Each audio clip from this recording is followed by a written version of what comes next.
Sun next ആപ്പിലൂടെ നിങ്ങളുടെ ഇഷ്ടപരമ്പരകൾ സംപ്രേക്ഷണ ശേഷം തികച്ചും സൗജന്യമായി കാണൂ. ഉടൻ സൺ നെക്സ്റ്റ് ആപ്പ് ഡൗൺലോഡ് ചെയ്യൂ. എനിക്ക് നിന്നോട് ഒരു ദേഷ്യമില്ല. അല്ലെങ്കിൽ തന്നെ അങ്ങനെ പരിധി വിട്ട് ദേഷ്യപ്പെടാനും സ്നേഹിക്കാനും ഒക്കെയുള്ള ബന്ധമൊന്നും നമ്മൾ തമ്മിലില്ലല്ലോ മീര. ഇങ്ങനൊന്നും പറയല്ലേ അമ്മ, എനിക്ക് സങ്കടം വരുന്നുണ്ട്. ഞാൻ പറയുന്നത് കേട്ട് സങ്കടപ്പെടാൻ ഞാൻ നിന്റെ ആരാ? അമ്മ, എന്റെ അമ്മ. അല്ല, ചിറ്റമ്മ. ഞാൻ നിന്റെ ചിറ്റമ്മ മാത്രമാണ്. നിന്റെ അമ്മയാകാനുള്ള എല്ലാ അധികാരവും അവകാശവും രാജേശ്വരിക്കാണ്. ഒരമ്മയുടെ സ്ഥാനത്ത് നിന്ന് നിന്നെ ജീവനായി കണ്ട് സ്നേഹിക്കുന്നവളാണ് രാജേശ്വരി. അവളെ വേണം നീ അമ്മയെന്ന് വിളിക്കാൻ. വിളിക്കുന്നുണ്ടല്ലോ അമ്മ. രാജേശ്വരി അമ്മ ഞാൻ അമ്മന്ന് തന്നെയല്ലേ വിളിക്കുന്നത്. അങ്ങനെ നീ രാജേശ്വരിയെ മാത്രം വിളിച്ചാ മതി. എനിക്ക് ആ വിളിയും സ്ഥാനവും ആവശ്യമില്ല മീര. എന്നെ ഇങ്ങനെ ഉപേക്ഷിക്കല്ലേ അമ്മ. ഇതിനു മാത്രം വലിയ തെറ്റാണോ ഞാൻ ചെയ്തത്? അതെ, സ്വന്തം അമ്മയായി കാണേണ്ടയാളാണ് രാജേശ്വരി. അവളെ പോലും നീ ഈ വീട്ടിൽ നിറക്കി വിടാൻ തീരുമാനിച്ചെങ്കിൽ ഒരു രക്തബന്ധം പോലും അവകാശപ്പെടാനില്ലാത്ത എന്നോട് നാളെ നീ എന്ത് ചെയ്യില്ലെന്ന് എങ്ങനെ അറിയാം?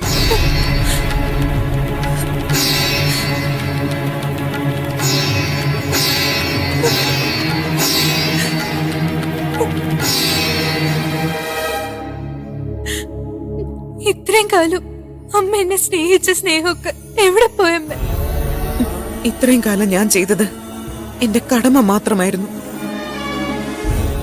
ഇനി അതിന്റെ ആവശ്യമില്ല. ആവശ്യമുണ്ട്, എനിക്ക് ആവശ്യമുണ്ട്. മാറി നിൽക്കങ്ങോട്ട്.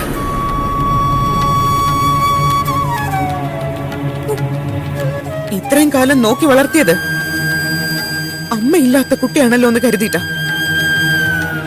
എന്നുവെച്ച് ഇനി ആജീവനാന്തം നിന്റെ ഭാരം ഞാൻ ചുമക്കണോ?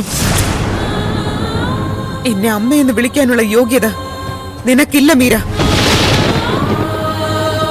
നീ ഞാൻ വളർത്തിയ കുഞ്ഞു മാത്രമാണ്. എന്റെ വയറ്റിൽ പിറന്ന എന്റെ മകൾ പ്രീതിക്ക് മാത്രമേ ഞാൻ അമ്മയാകുന്നുള്ളൂ. ഇന്നു മുതല് നീ രാജേശ്വരിയെ മാത്രം അമ്മയെന്ന് വിളിച്ചാ മതി. ഞാൻ നിന്റെ ചിറ്റമ്മ മാത്രമാണ്. പറഞ്ഞത് മനസ്സിലായോ?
ദേവേട്ടാ, എന്തായി കാട്ടുന്നേ?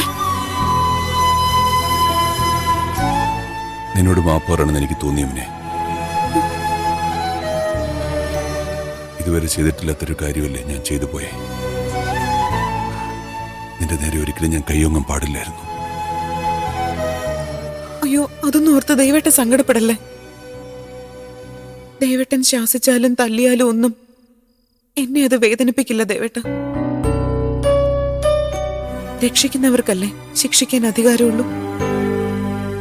എന്റെ കൈപിടിച്ച് എന്നെ കല്യാണം കഴിച്ച് ഇങ്ങോട്ട് കൂട്ടിക്കൊണ്ടുവന്ന ദേവേട്ടൻ എന്റെ രക്ഷകനാ. ഇല്ലായിരുന്നെങ്കിൽ ഇന്നെന്റെ അവസ്ഥ എന്താകുമായിരുന്നു എന്ന്. യമുന, നീ എന്തിനാ വെറുതെ ആവശ്യമില്ലാത്ത കാര്യങ്ങൾ പറയുകയും ചിന്തിക്കുകയും ചെയ്യുന്നേ? ഈയിടെയായി പഴയ കാര്യങ്ങൾ നിന്നെ വല്ലാതെ അലട്ടുന്നുണ്ടല്ലേ? ദേവേട്ടൻ എന്താ അങ്ങനെ ചോദിച്ച? നിന്നെ ഞാൻ ഇന്നും ഇന്നലെയും കാണാൻ തുടങ്ങിയല്ലോ യമുനെ. കിടന്ന നിമിഷം ഉറങ്ങിയ നിന്നെ ഒരാള് ദിവസങ്ങളോളം ഉറക്കം വരാതെ ബുദ്ധിമുട്ടെന്ന് ഞാൻ കാണുന്നുണ്ട്. ഏത് നിമിഷം ഒഴിഞ്ഞു ഒറ്റപ്പെട്ടു ആലോചനയിൽ ആണ്ടിരിക്കുന്നത് ഞാൻ ശ്രദ്ധിക്കുന്നുണ്ട്. എന്റെ മനസ്സിലെന്തോ ഒരു ആദിയുണ്ടെന്ന് നിന്റെ മുഖത്തുനിന്ന് എനിക്ക് വായിച്ചെടുക്കാൻ പറ്റുന്നുണ്ട്.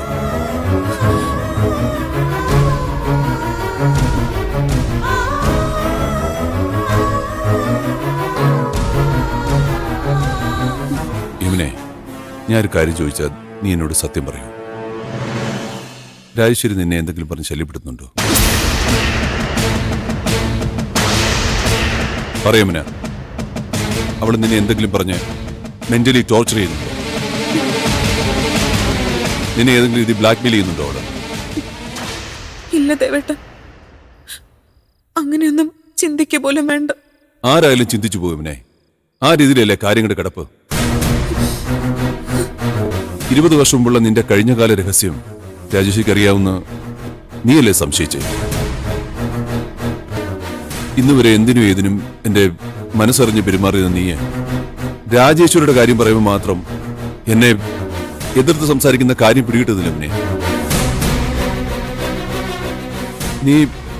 നീ അത് ആരെയോ ഭയപ്പെട്ട് ചെയ്യുന്ന പോലെ എനിക്ക് തോന്നുന്നേ. നമ്മൾ ഭയപ്പെട്ടുകൊണ്ടിരുന്നാൽ മാത്രമേ ഒരാൾക്ക് നമ്മളെ ഭയപ്പെടുത്താൻ പറ്റൂ. ആ ഭയം നമ്മൾ ഫേസ് ചെയ്യാൻ തീരുമാനിച്ചാൽ അതിന്റെ മറുകരയിലേക്ക് നീന്തി കയറി കഴിഞ്ഞാൽ എന്നെ ഭീഷണിപ്പെടുത്താനും ഭയപ്പെടുത്താനും ആർക്കും കഴിയില്ല. ഇവനെ 20 വർഷം മുമ്പുള്ള ആ രഹസ്യം പ്രീതി അറിയുന്നുള്ളല്ലേ നിന്റെ ഭയം? Let's face it Yamuna. ഇങ്ങനെ ഭയന്നോട് ജീവിക്കേണ്ട കാര്യമൊന്നുമില്ല.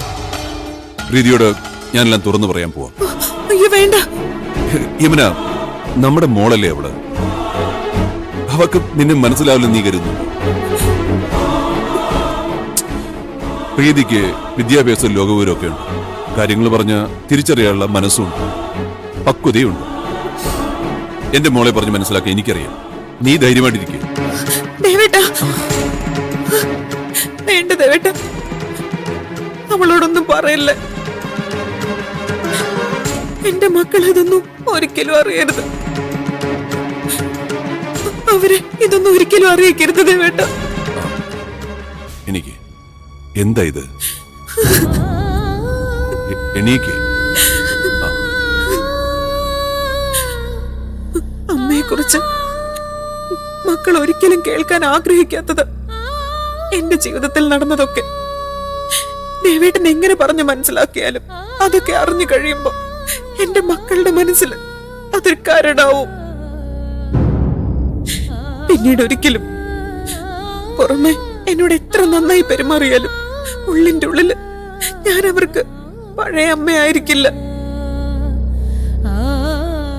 എന്നോടുള്ള വിശ്വാസവും മതിപ്പും എന്റെ മക്കളുടെ മനസ്സിൽ നിന്ന് കെട്ടുപോകും ദേവേട്ട. അങ്ങനെ സംഭവിച്ച പിന്നെ ഞാൻ ജീവിച്ചിരിക്കില്ല. രാധികേച്ചിയാണ് സത്യം. എങ്ങനെ അത് ചിന്തിക്കുക പോലും ചെയ്യരുത്.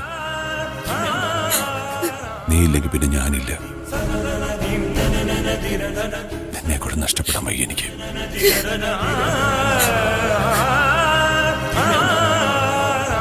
എന്തൊക്കെ സംഭവിച്ചാലും ഞാനുണ്ട് നിന്റെ കൂടെ. ഞാനുണ്ട് പിന്നെ.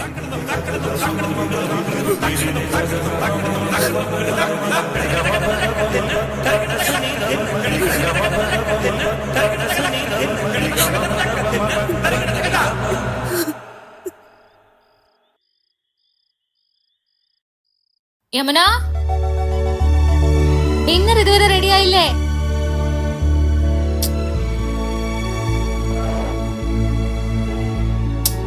യമുന,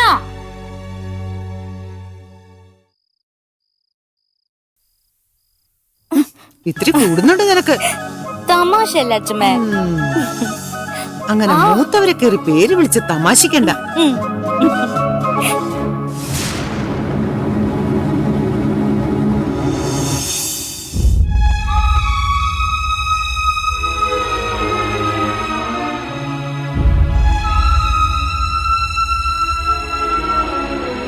മിരച്ചി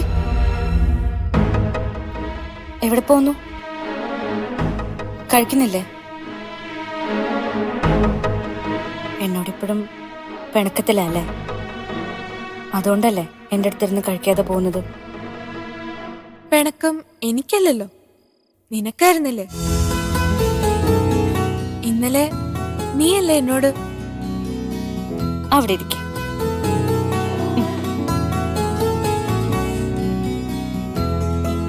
അതൊക്കെ ഞാൻ അന്നേരത്തെ ദേഷ്യത്തിന് പറഞ്ഞു പോയതാ മീരേച്ചി.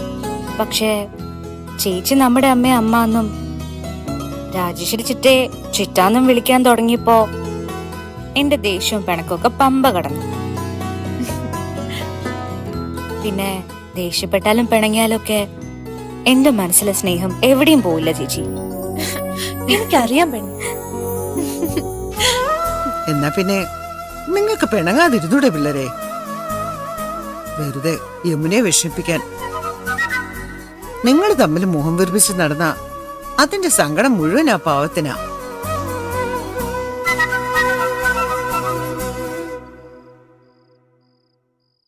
ദേ, നീ അറിഞ്ഞോ ഇവരുടെ പിണക്കം മാറി? അത് കേട്ടിട്ട് അമ്മയ്ക്ക് എന്തൊരു സന്തോഷമില്ലാതെ? ഞങ്ങള് നേരായിട്ട് മിണ്ടി അമ്മ അല്ലേ മീരേച്ചി? അതെ.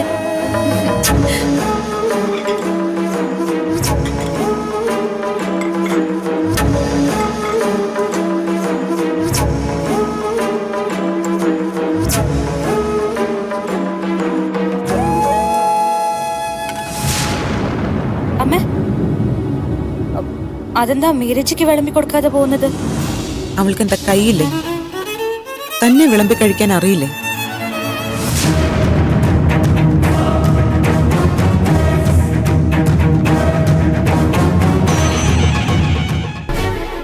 യമുനെ, ഇന്ന് നീയല്ലേ അവൾക്ക് വിളമ്പി കൊടുക്കുന്നേ? ഇന്ന് മാത്രം എന്താ? ഇന്ന് മാത്രമല്ല, ഇനി എന്നും ഇങ്ങനെ തന്നെയായിരിക്കും. ഞാൻ വിളമ്പി കൊടുത്താലേ കഴിക്കാൻ പറ്റൂന്നൊന്നുമില്ലല്ലോ. അമ്മ അമ്മ എന്താ ഇങ്ങനൊക്കെ പറയുന്നത്? അമ്മയ്ക്ക് ഇതെന്താ പറ്റിയത്?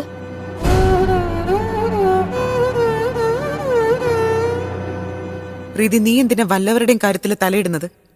മര്യാദയ്ക്ക് കഴിച്ചിട്ട് എഴുന്നേറ്റ് പോവാൻ നോക്ക്. വല്ലവരോ? മോളെ, മീരച്ചി, എന്റെ യമുനെ, നീ എന്തൊക്കെയാ പറയും പ്രവർത്തിക്കാൻ ചെയ്യുന്നത്? ആ പാവം എഴുന്നേറ്റ് പോയി നീ കണ്ടില്ലേ? ഞാൻ ആരോടും എഴുന്നേറ്റ് പോകാൻ പറഞ്ഞില്ലല്ലോ. എനിക്ക് എന്റെ മോളുടെ കാര്യം മാത്രം നോക്കിയാ പോരെ, അത്രേ ഞാൻ പറഞ്ഞുള്ളൂ. ഫണ്ടാസ്റ്റിക് ഇബ്നെ. എത്രയോ കാലമായിട്ട് എന്നെ അലട്ടിയിരുന്ന ഈ പ്രശ്നത്തിന് ഇതാദ്യമായിട്ടാ നീ ശരിയായൊരു തീരുമാനം എടുത്തേ. ഇന്നത്തെ അത്താഴം ഇതുവരെ തോന്നിയിട്ടില്ലാത്ത രുചിയോടെ ഞാൻ കഴിക്കാൻ പോവാ. മോളൊന്ന് മാറിയുന്നേ. വിളമ്പ്. ആ ഗൗതം, എന്താ അവിടെ തന്നെ നിന്ന് കളഞ്ഞേ? കമോൺ, വന്നിരുന്ന് കഴിക്കേ. എനിക്കെന്തോ വിശപ്പ് തോന്നില്ല സർ. വേണ്ട. വിളമ്പ്.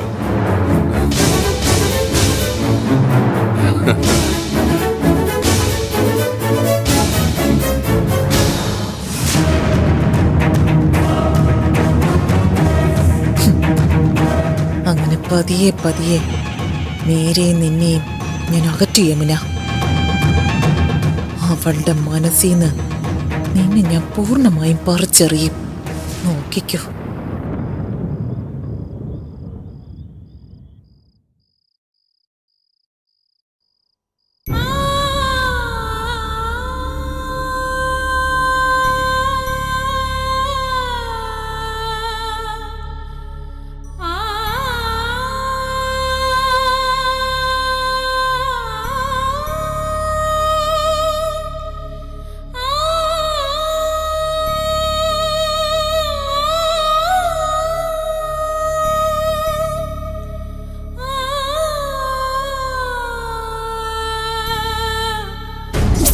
അതെന്താ മീരച്ചിക്ക് വിളമ്പി കൊടുക്കാതെ പോകുന്നത്?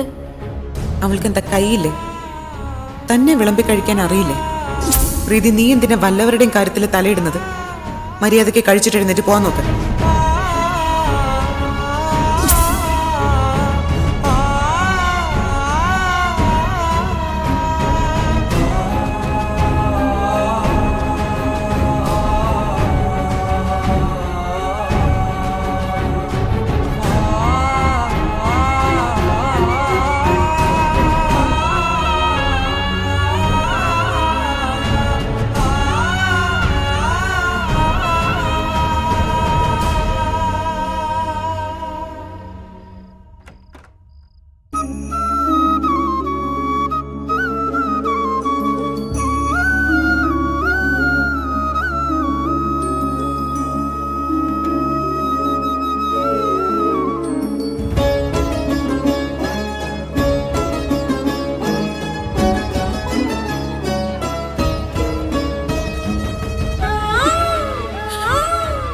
രാധകേച്ചി എനിക്ക് തന്ന ഈ ജീവിതത്തിൽ എന്റെ ഏറ്റവും വലിയ സ്വത്ത് നീയാ മോളെ.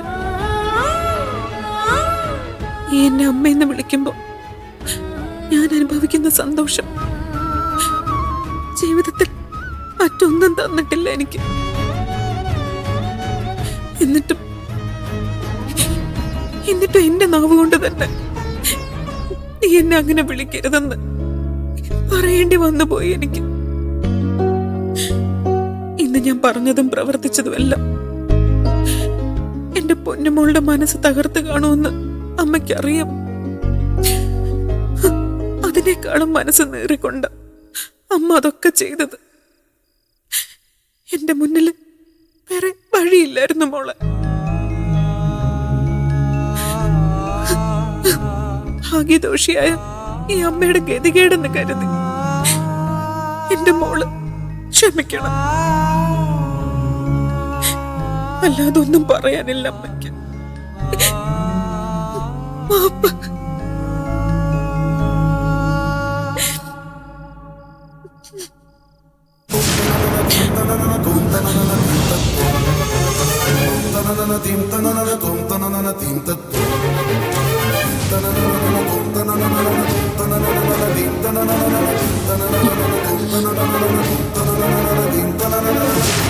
അമ്മ എന്നോട് അങ്ങനെയൊക്കെ പെരുമാറുമ്പോഴും ഒന്നും മനസ്സിൽ തട്ടിയിട്ടല്ലെന്ന് എനിക്കറിയായിരുന്നു. എങ്കിലും എനിക്ക് വല്ലാതെ നൊന്തു. പറയമ്മേ, എന്തിനാ എന്നോട് അങ്ങനെയൊക്കെ ചെയ്തത്? എനിക്കത് അറിഞ്ഞേ പറ്റൂ. അത് നീ രാജേശ്വരിയെ എന്നോട് ചോദിക്കാതെ ഇവിടുന്ന് മാറ്റി താമസിപ്പിക്കാൻ തീരുമാനിച്ചില്ലേ? അതെന്റെ ദേഷ്യം കൊണ്ടായിരുന്നു.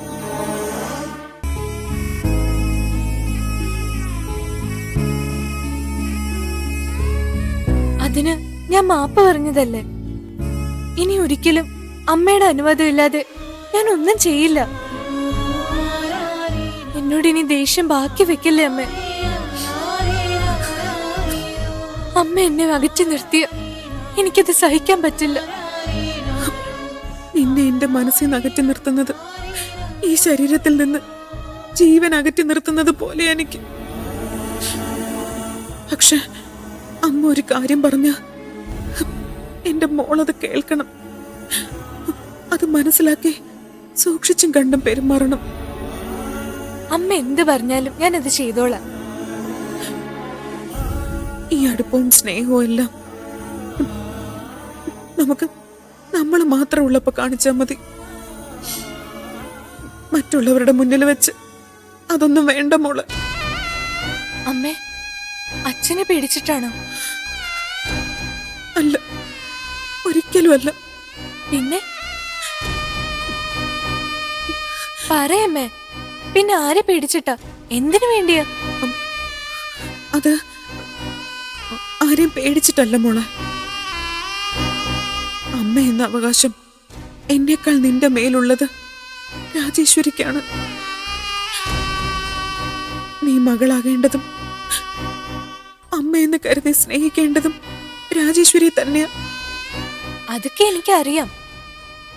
രാജേശ്വരി ചിറ്റയുടെ സ്നേഹം എനിക്ക് മനസ്സിലാവുന്നുണ്ട്. പക്ഷെ ഓർമ്മ വെച്ച നാൾ മുതൽ എന്നെ വളർത്തിയ അമ്മ എങ്ങനെ അമ്മയല്ലാതാവുക?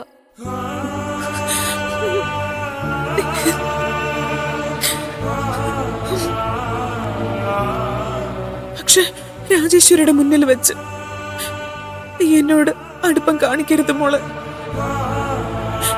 എന്നെ അമ്മയെന്ന് വിളിക്കുകയും വേണ്ട. ഞാൻ എന്ത് പറഞ്ഞാലും അനുസരിക്കാവുന്ന നീയല്ലേ പറഞ്ഞത്. അനുസരിച്ചോളാം.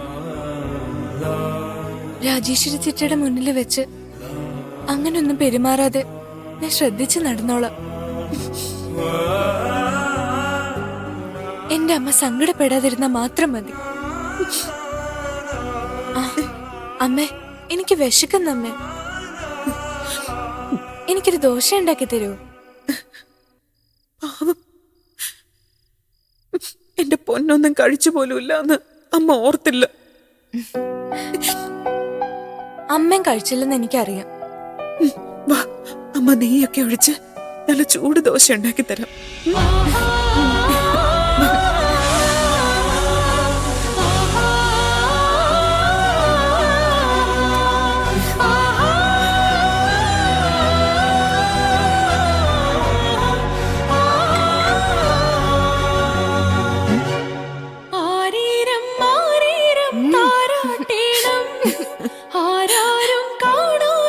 ഞാൻ എടുത്തുതരാം മോളെ. അമ്മയുടെ വയറ് നിറഞ്ഞാല് എന്റെ വയറ് നിറയും. ദാ അമ്മ.